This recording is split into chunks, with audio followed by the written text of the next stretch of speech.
안녕하세요. 반갑습니다. 즐거운 한국사 시간이 다시 돌아왔습니다. 자, 이번 시간에는 고려시대부터 배워본다고 했었죠. 자, 고려시대 한번 들어가 보도록 하겠습니다.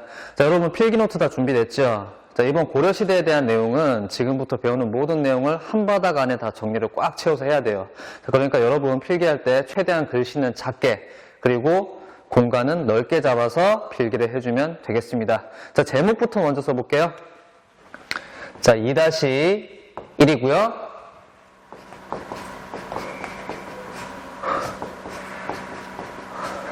자, 고려시대 한번 적어 보겠습니다. 자, 그리고 요 밑에다가 연표를 그어주는데 요 사이에 공간을 약간 남겨뒀으면 좋겠어요. 제목하고 연표 사이에. 이 사이에도 뭘 쓸 내용들이 좀 있거든요. 자, 한번 쭉 볼게요. 자, 그어주고요. 자, 그러면 이 연표에다가 지금부터 왕들을 적으면서 정리를 해볼 거예요. 자, 가장 첫 번째 임금,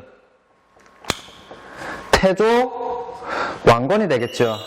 자, 태조 왕건은 궁예로부터 나라를 넘겨받은 다음에 후삼국을 통일을 하고 이제 고려 왕조를 개창하는 데 성공을 하는데요.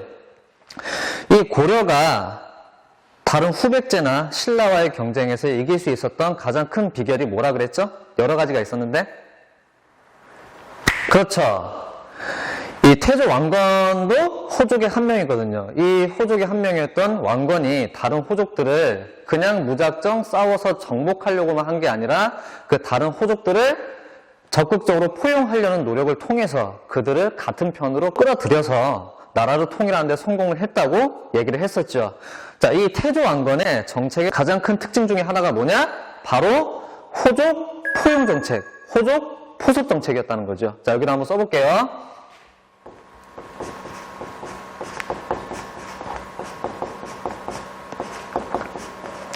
자, 호족을 여러 가지로 포용을 하려고 합니다. 자, 구체적으로 두 가지만 알아볼게요. 호족들을 어떻게 포용을 하려고 했냐면요. 이제 자기 편으로 끌어들이고 그 호족들이 이 고려 왕실과 한 편이 되었다는 것을 확인을 시켜줘야겠죠. 가장 좋은 방법이 뭐였느냐? 바로 그들과 혼인관계를 맺는 것이었어요. 이 호족 집안의 딸들과 왕건이 혼인을 했어요. 자, 그래서 왕건이 무려 이 태조 왕건에게는 왕비가 몇 명이 있었냐면은 29명이 있었대요. 몇 명? 왕비가 29명이나 됐다고요. 그 29명을 뭐 왕건이 다 좋아서 왕비로 받아들였다기보다는 이 29개의 주요 호족 세력과 왕건이 혼인을 통해서 제휴관계를 맺으려고 했다는 것을 보여준다는 거죠. 자, 여기다 써볼게요. 호족 포용 정책 첫 번째. 혼인을 했다. 혼인관계를 맺었다는 거고요. 자, 그리고 일부 호족들한테는 왕시성을 하사했대요. 뭘 내려줬다고요? 그렇죠. 왕건과 이 고려 왕실과 동일한 성인 왕시성을 하사해서 한 집안 사람으로 대우를 해줬다는 그런 기록이 남겨져 있다고 합니다. 자, 성을 하사한다. 자, 말을 만들어 볼게요. 자, 따라해 봅시다. 사성. 이제 사성 정책을 통해서 호족들이 고려 왕실의 편이 될 수 있도록 만들었다는 거죠. 자, 이런 식으로 호족 포용 정책을 통해서 후삼국을 통일하는 데 성공한 고려는 이제 무엇이 남았을까요? 그렇죠. 이 고려는 호족들이 연합해서 만든 국가라고 할 수가 있어요. 호족들을 아까 얘기했던 것처럼 일일이 다 정복을 해서 힘으로 누른 그런 나라가 아니었기 때문이죠.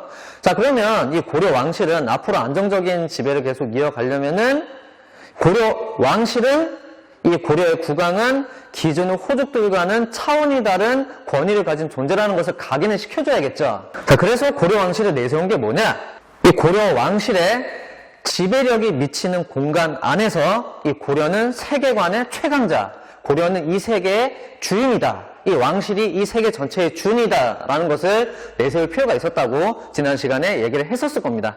자, 그래서 네 글자로 된 개념을 크게 강조를 했다고 합니다. 자, 그게 뭐였지? 나라 동쪽의 세상의 주인. 그렇죠. 해동천하. 뭐라고요? 해동천하. 이 해동천하라는 관념을 사람들한테 널리 각인을 시키고 스스로 고려 국왕은 황제를 자처하면서 다른 호족들 위에 우뚝 선 존재가 되려고 했던 겁니다. 자, 이해되시죠? 자, 그리고 그와 더불어서 당시 급변하고 있었던 세계 정세에 대응을 해서 고려도 팔빠르게 움직일 필요가 있었는데요. 당시 세계 질서가 어떻게 변화하고 있었는지 잠깐 지도를 보면서 얘기해 보도록 할게요. 자, 지도 잘 보이시죠? 자, 여기 고려가 있어요. 고려가 있는데, 자, 가장 우리나라 입장에서 중요한 상대는 중국이었죠. 중국에 무슨 나라가 있을까요? 당나라가 그대로 있었을까요? 아니에요. 고려가 후삼국을 통일하던 이 무렵에 당나라는 이미 멸망한 상태였고요. 이 중국 내부에 혼란이 생겨서 중국이 여러 개의 정권으로 분열된 상태였습니다. 자, 그 시대를 5대 10국 시대였다고 정리를 할 수가 있겠는데요. 이 중국 중앙부 주변에서는 5개의 정권이 번갈아서 바뀌고요. 지방에는 10개의 조그만 나라가 존재하는 그런 상태였다라고 간단하게 생각하면 될 것 같습니다. 자, 요약하자면 중국은 다시 분열된 상태로 잠깐 돌아갔던 거예요. 자, 그와 더불어서 이 북방에는 매우 막강한 유목국가가 하나 등장을 하게 됐는데요. 자, 지난 시간에 발해가 멸망했다는 얘기를 또 잠깐 해봤을 거예요. 이 발해를 멸망시킨 새롭게 떠오르고 있던 유목민족이 뭐였는지 혹시 기억나나요? 자, 한번 떠올려 봅시다. 2글자였는데? 그렇죠. 거란이죠. 이 거란족이 북방에서 힘을 떨치고 있었는데 이 거란족이 자기들끼리 나라를 세우고 황제국을 선포하게 됩니다. 그 나라 이름이 요나라예요. 무슨 나라? 요나라. 이 요나라가 들어서게 됐고요. 자, 그리고 우리가 또 하나 놓치면 안 되는 존재가 있는데, 자, 가면 갈수록 나중에 중요해지는 유목민족의 이름입니다. 자, 고려와 요나라 사이에 한반도 최북단부터 만주 남부에 걸쳐서 누가 살고 있었냐면은 여진족들이 살고 있었습니다. 무슨 족? 그렇죠. 여진족. 이 여진족은 예전에 말갈이라고 불리기도 했었던 족속이었고요. 원래 발해의 일부로서 들어가 있던 사람들이었는데 이 발해가 망한 다음에 몇 개의 부족으로 흩어져서 이 지역에서 살고 있었습니다. 자, 이런 상태였는데요. 자, 한번 봅시다. 딱 보면은 이 동아시아 세계에서 세계관 최강자가 사라졌어요.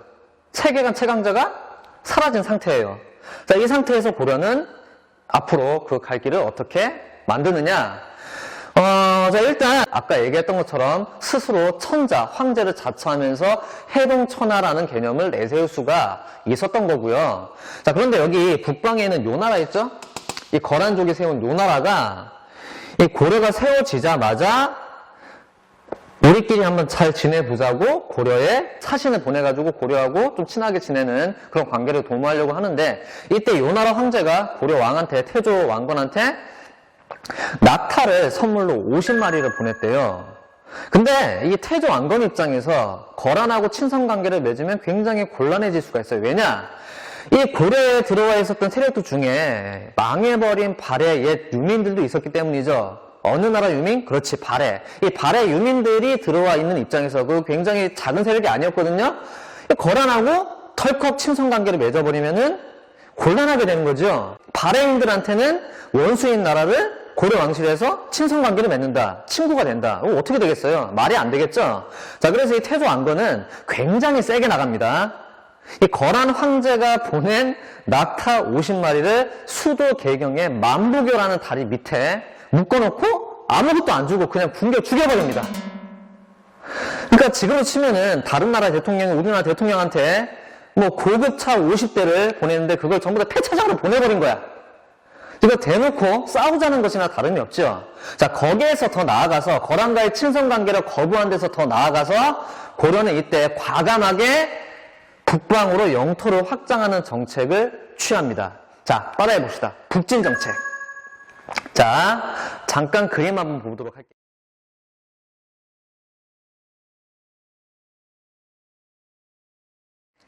자, 잘 봤죠?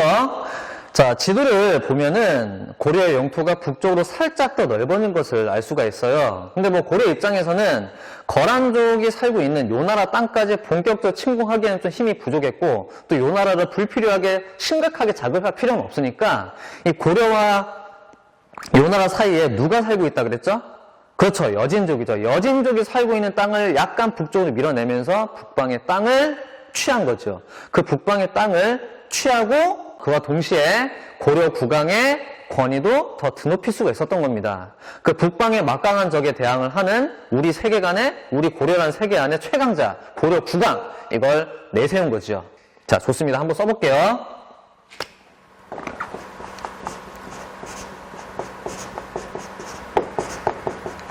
자, 북진 정책을 대대적으로 내세우게 되고요. 앞으로 한동안 이 고려의 대외 정책의 기조는 북진 정책, 계속 북방으로 치고 올라가려고 도모하는 이런 정책이 되었습니다.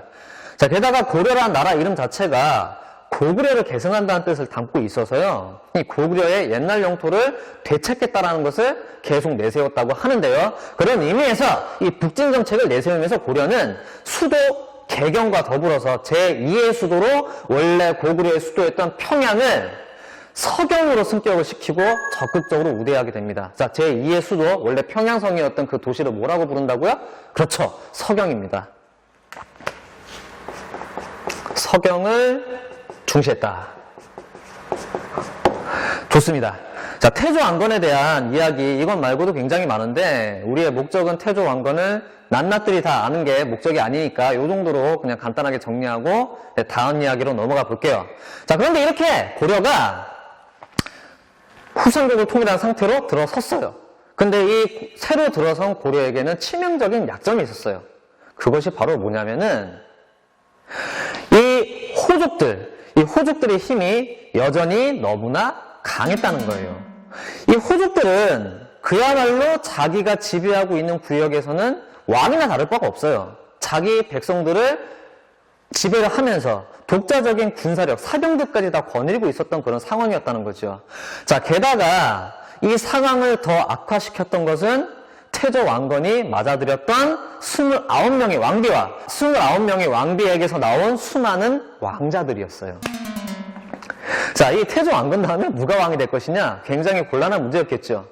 자, 물론 태조 왕건은 자기 후계자를 정해놓고 죽었지만 그 후계자는 자기의 왕권을 튼튼하게 지키지 못했다고 합니다. 그리고 한동안 고려에는 왕이 누가 될 것인가를 가지고 이 나라 초반부터 치열한 왕위쟁탈전이 벌어지게 됐다고 해요. 그 왕자들 사이에서. 그보다 더 심각했던 것은 이 왕자들 뒤에 각각 하나씩의 호족 세력들이 다 버티고 있었다는 거예요.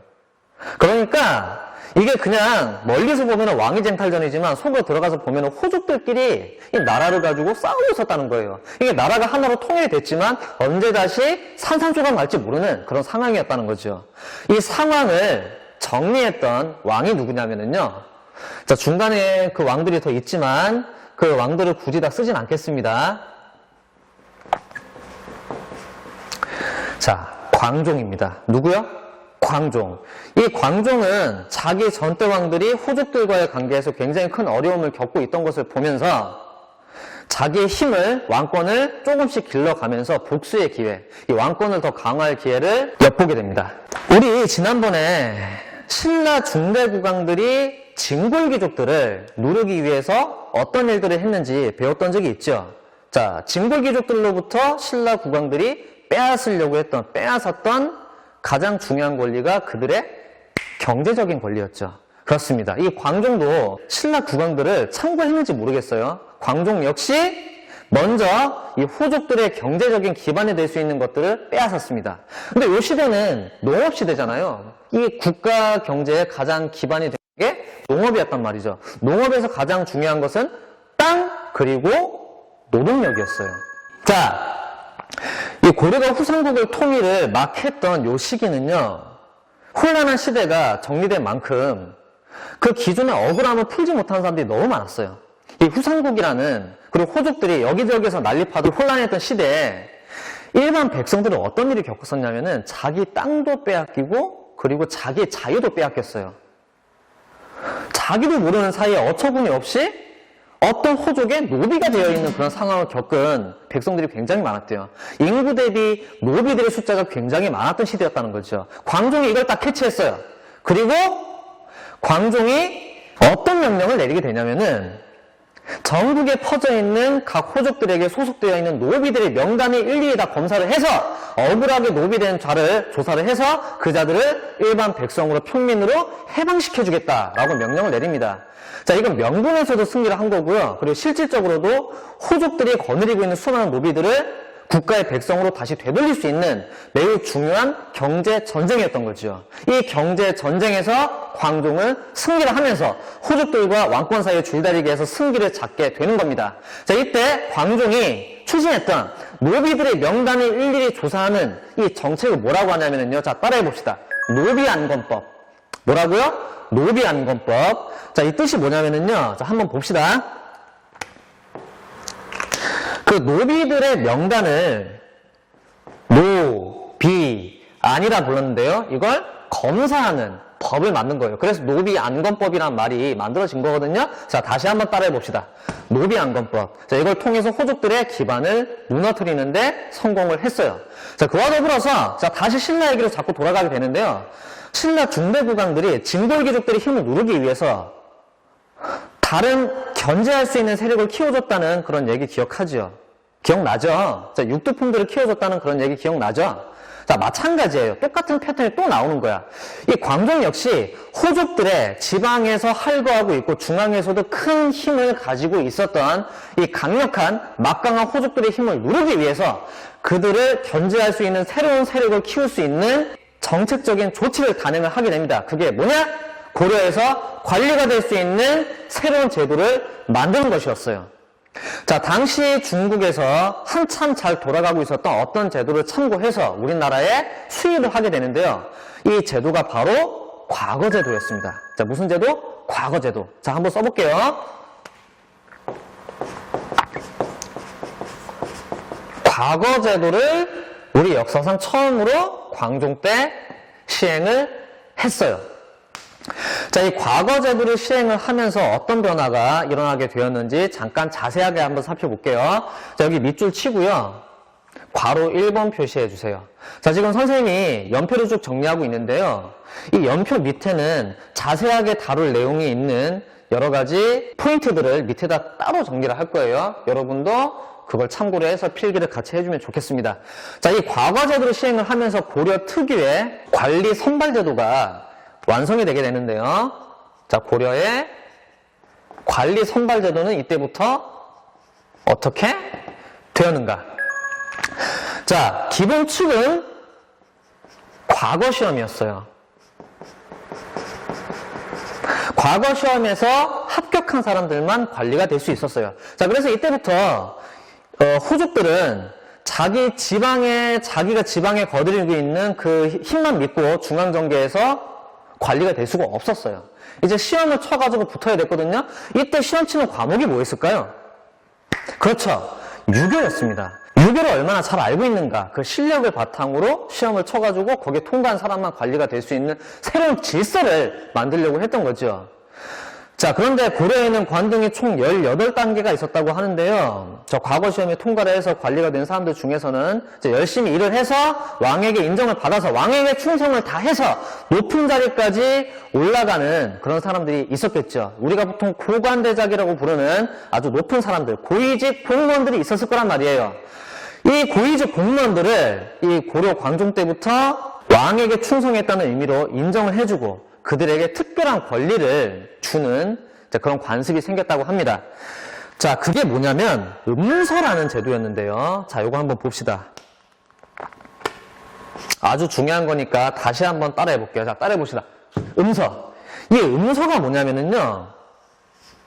자, 고려에서는 보통 몇 등급 이상에 올라간 관리를 고관대작, 높은 관리라고 쳤을까요? 맨 위에 1등부터 맨 밑에 18등까지 있었는데요. 대략 이 고려에서 가장 높은 자리에 올라갔다고 치는 것은 5등급, 5품이었습니다. 1품부터 5품까지를 고관이라 쳤는데요. 이 음서는 5품 자리까지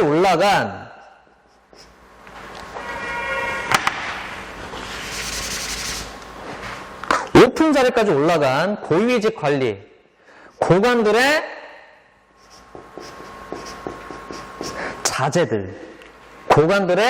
자제들을 관리 선발 시험인 과거 시험을 따로 치지 않고도 무시함으로 관리로 선발할 수 있다라는 특권이었다는 거죠. 그러니까 5품 이상 고관들은 자기 자제들을 무시함으로 그냥 관리로 등용시킬 수 있는 그런 권리를 보유하게 된 겁니다. 자, 이런 식으로 고려 왕실은 광종 때부터 지방에서 자기 멋대로 보는 호족도 말고 고려 왕실에 충성을 하고 고려 왕에게 인정을 받은 그런 사람들에게 특권을 몰아주는 것을 통해서 이 호족들의 힘을 빼앗아 오려고 했던 겁니다. 자, 참고로 이 음서를 통해서 특권을 인정받을 수 있었던 5품 이상의 고관들 그리고 그들의 자제들이 또 관리가 되겠죠. 이 5품 이상의 고관 반열에 오른 이 사람들을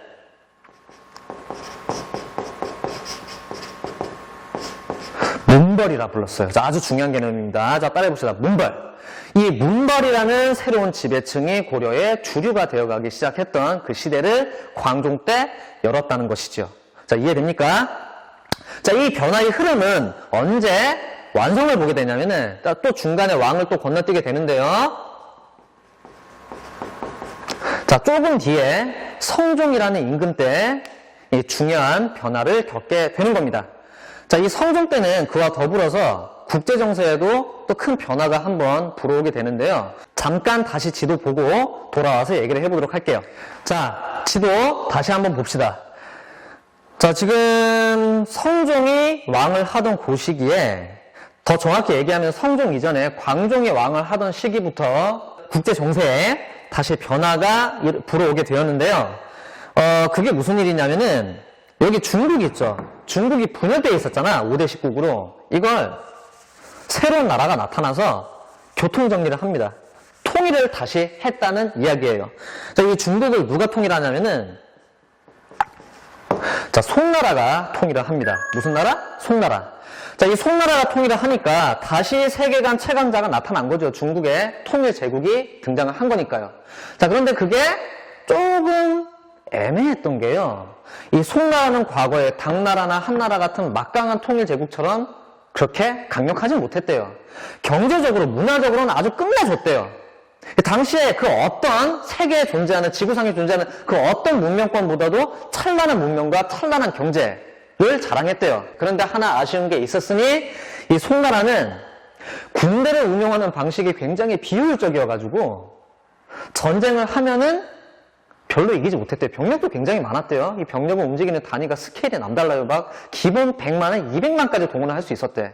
인구가 또 많이 늘어났으니까요. 하지만 그렇게 많은 군사력을 가지고도 번번이 북방에 있는 뭐 송나라에 비하면 작은 나라죠. 이 요나라, 거란족이 세운 요나라하고 싸워서 전쟁에서 이기지 못했다고 합니다. 이들을 제압하지 못했다는 거죠. 자, 그래서 이 북방의 유목민족이 세운 국가와 남방의 중국 본토의 중국인들이 세운 국가가 나란히 존재하는, 나란히 치열하게 대립하면서 존재하는 그런 시기가 한동안 전개가 되었다는 거예요. 자, 그러면 고려는 이 상황에서 어떻게 해야 될까요? 자, 관계를 어떻게든 다시 맺어야겠죠. 자, 일단 요나라하고는 원수지간이 된 지 오래예요. 뭐 낙타 붕괴 죽였잖아요. 척을 지고 있어요. 자, 그리고 고려가 보기에도 요나라하고 관계를 잘 맺어서 얘들하고 잘 지내는 것보다는 송나라하고 관계를 잘 맺어가지고 이들로부터 여러 가지 문물을 수입하는 게 이득이야. 나라를 발전시키는데. 아무래도 그렇겠죠. 송나라도 한편으로 이 고려가 요나라를 견제하는데 도움이 된다고 판단을 하고 거의 대등한 입장으로 대우를 해주면서 친하게 지내려고 했다고 합니다. 자, 그래서 송나라와 고려 사이에 친선 관계가 한동안 맺어지게 되었다. 이게 당시에 중요한 변화점입니다. 아시겠죠? 자, 다시 연표로 돌아갑시다. 봅시다. 자, 여기 보시면은 연표하고 제목 사이에 공간 살짝 띄워놓으라고 했었죠. 자, 여기다가 뭘 쓸 거냐면은요, 이 해당하는 국왕들이 왕을 하고 있을 때 국제정세가 어떠했는지 살짝 메모를 할 거예요. 자, 먼저 태조하고 광종 사이에는 어떤 상태였냐면은 북방에는 요나라, 거란족이 힘을 떨치고 있는 상태였고요. 자, 그리고 남방의 이 중국 본토에서는 중국이 5대 제10국이라는 이름으로 분열되어 있었던 그런 시기였습니다. 자, 그리고 광종이 왕을 하던 요 시기부터는 한동안 북방에는 요 나라가 그대로 있고요. 자, 그리고 남방에는 중국 본토에서 송나라가 중국을 통일한 상태였다라는 것을 메모를 해두면은 나중에 보기 편할 겁니다. 자, 다시 성종으로 돌아가서요. 이 성종은 이 송나라하고 친하게 지내기로 결심을 했다는 얘기를 했었죠. 자, 그래서 이때부터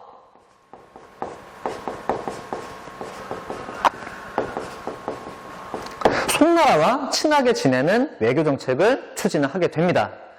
자, 그러면서 송나라로부터 여러 가지 문물을 새롭게 받아들이면서 고려를 시스템을 뜯어 고치게 되는데요. 이 성종 때 완성이 된 시스템의 변화가 뭐였냐면은 더 이상 이 고려가 지방의 호족들과 그들의 군사력으로 유지가 되는 군사국가가 아니라 왕에게 충성하는 관료들이 나라를 이끌어가는, 이 나라를 통치할 능력이 되는 사람들이 나라를 통치하는, 자, 따라해봅시다. 문치주의.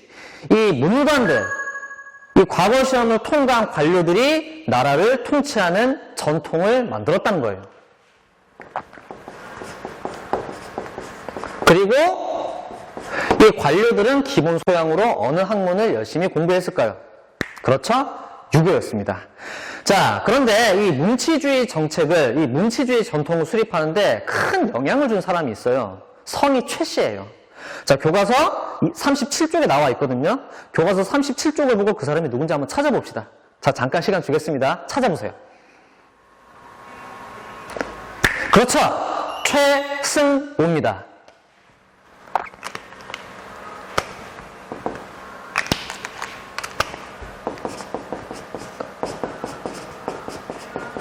자, 최승로는 어떻게 해서 영향을 주게 되었냐면은 성종에게 올린 상소문을 통해서 큰 영향을 주게 되었다고 합니다. 성종이 이 상소문을 적극적으로 받아들이고 국가정책에 반영을 하면서 이 고려의 시스템이 완전히 바뀌게 되었다고 하는데요. 그 상소문의 이름 뭘까요? 그렇죠? 시무 28조입니다. 시무 28조. 그 내용을 하나하나 더 살펴보기는 힘들고요. 자, 여러분이 개인적으로 살펴보기 바랍니다. 선생님은 필요할 때마다 꺼내보도록 하겠습니다. 자, 여기에 따라서 고려는 성종 때 중앙정치제도를 바꾸게 되는데요. 중국식 제도를 다시 한번 적극적으로 받아들여서 새로운 제도를 수립하게 됩니다. 자, 이 제도는 원래 중국 당나라에서 만들어진 제도고요. 발해도 수입한 적이 있었던 제도입니다. 자, 그게 뭐였죠?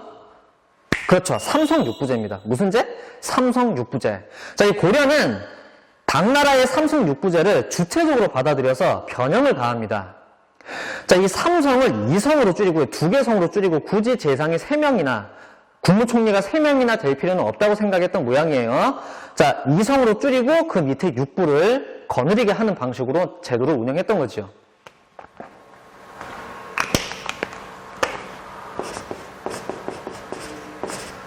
이성육부제를 이때 시행을 하게 됩니다.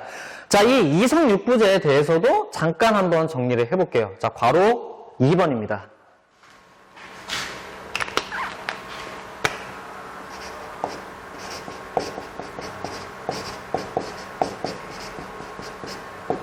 자, 설명 들어가기 전에 잠깐 그림 보고 올게요. 그림 보고 다시 설명 들어주면 좋겠습니다.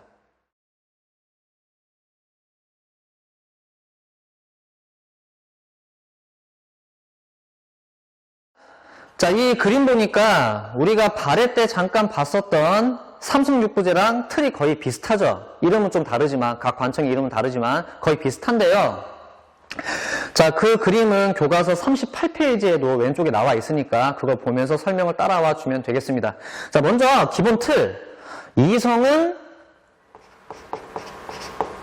국정을 지난번에 배운 것처럼 총괄하는 역할을 하고요. 육부는 이 국정을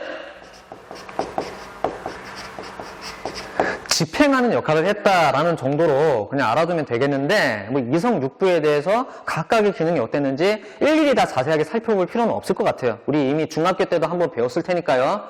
자, 우리는 이성육부제, 고려의 이성육부제에서 특이한 점만 따로 뽑아가지고 살펴보도록 할게요.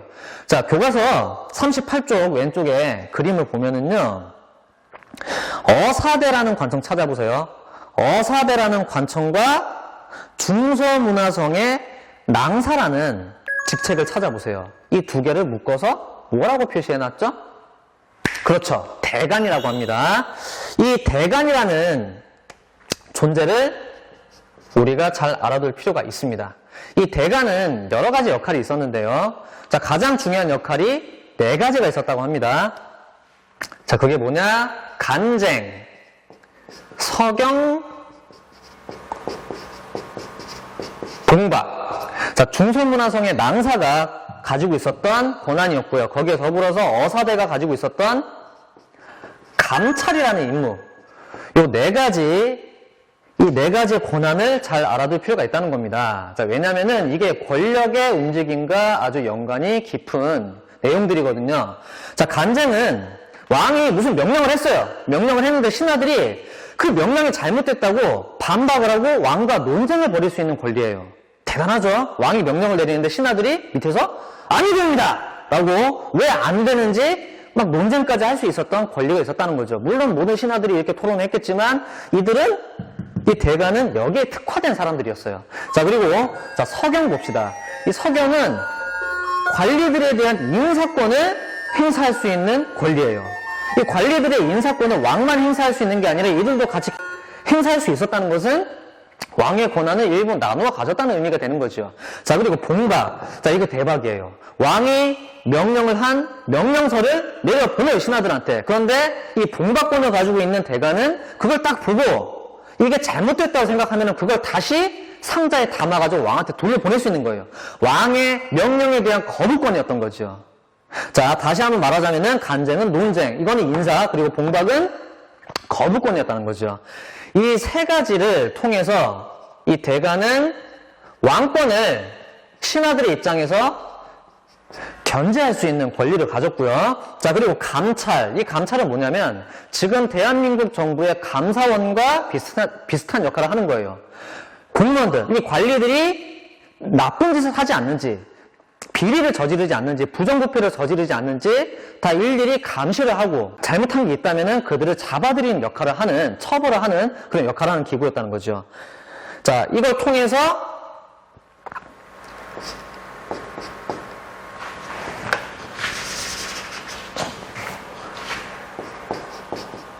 같은 관료들을 감시하는 시스템이 갖춰졌다는 거죠.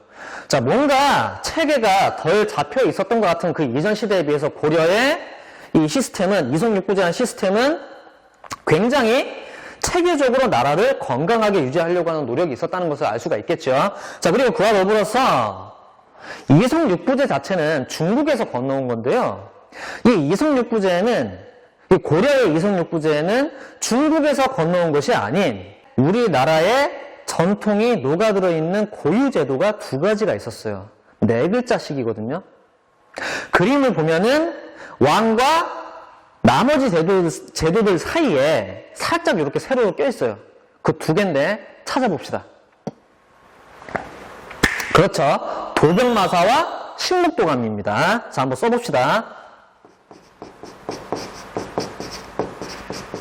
도병마사와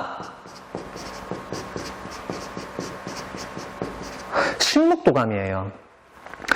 자, 도병마사는 국방 문제에 대해서 관리들이 모여서 회의를 하는 기구고요. 이 식목도감은 여러 가지 법에 대한 문제를 처리하기 위해서 관리들이 모여서 회의를 하던 기구인데 여기에 아무나 다 모일 수 있었던 게 아니라 이런 고관들끼리 모여가지고 국정을 논의하던 회의체였다는 거예요.